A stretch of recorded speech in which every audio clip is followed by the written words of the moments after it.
Welcome back, people, to Bun&Cheese Reviews. This is the last week on basketball, unfortunately.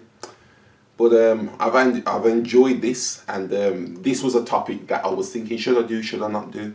But I have done it. It's individual statistics, televised statistics, because Wilt Chamberlain did a lot of stuff, but it wasn't televised, so, you know, I'm not doubting him, but you make that as you will, that's what I'm saying.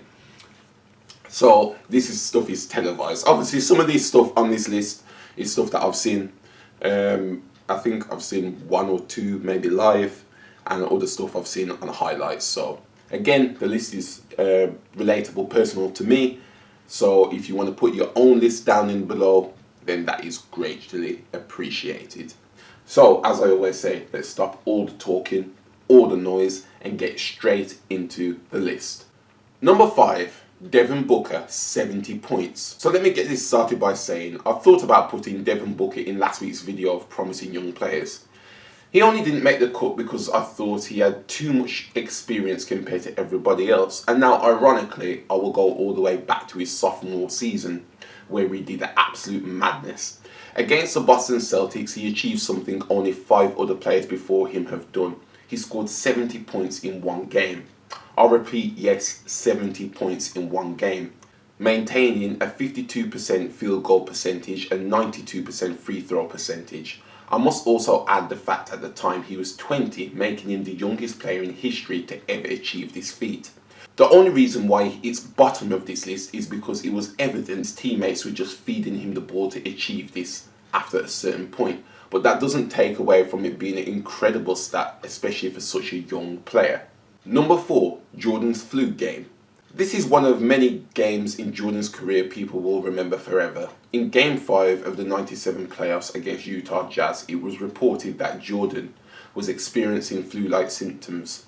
And that was never more evident than in the first quarter of the game, only scoring 4 points and looking physically drained. Then from here on out, he found the animal in him that made him so successful, finishing the game with 38 points, 7 rebounds, 5 assists, and 3 steals. It should also be noted that he gave the Bulls a lead with less than a minute on the clock through a 3-pointer. There was speculation that it was food poisoning rather than the flu, or that he was even faking it to get under the opponent's skin, which, if that was the case, he seemed to go to a lot of effort just for that, and he's a better actor than I even predicted. Either way, this just shows how much of a winner he was and how far he's willing to go to achieve greatness. Number 3, Clay's 60 points in 29 minutes. I remember waking up to a text a day after this happened by my friend saying, "Yo, you hear what Clay did?" Again, this is the main problem I have by living in the UK and loving the NBA, the time difference. This is one of the most efficient performances I have seen in a while. It's crazy to think he only had 11 dribbles on this score.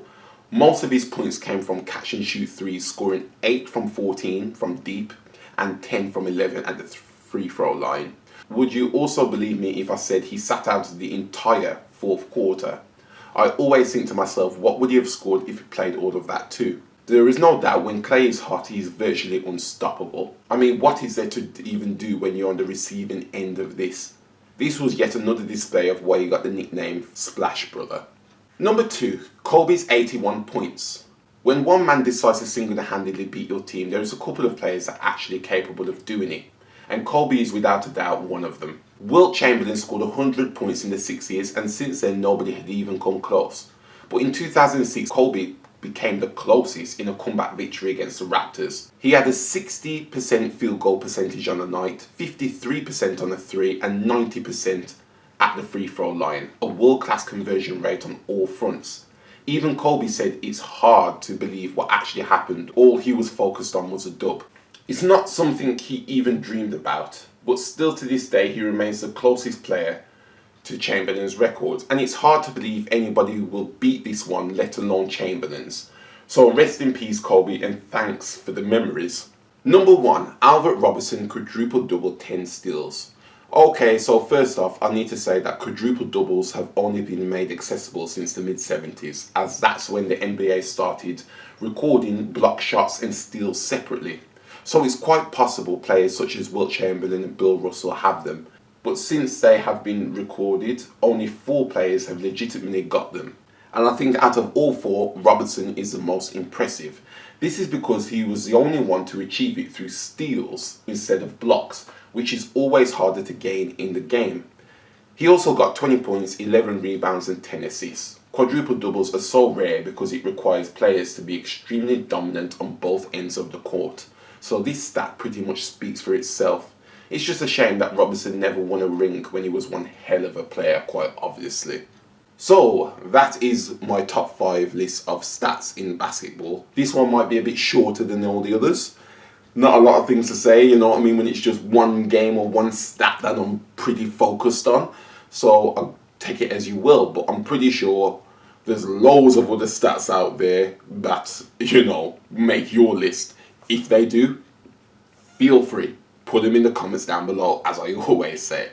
And next week, I haven't decided what I'm going to do next week yet. So, but I do have a couple of things in mind, you know.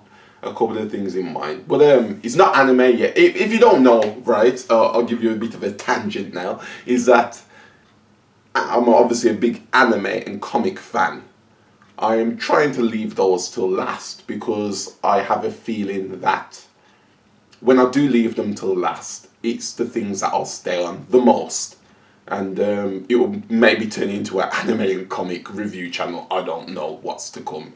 But if you want me to carry on with this stuff, leave a comment and say carry on with everything that I like. And, you know, I'm sure I will anyway. I'm sure I'll try and carry on with everything I like. Because I have a broad range. It's always nice to have a broad range of stuff, isn't it? So, that is that. And I will see you next week for, I don't know what yet. But I'm sure I'll enjoy it and I hope you do too. So, have a good weekend and till next time.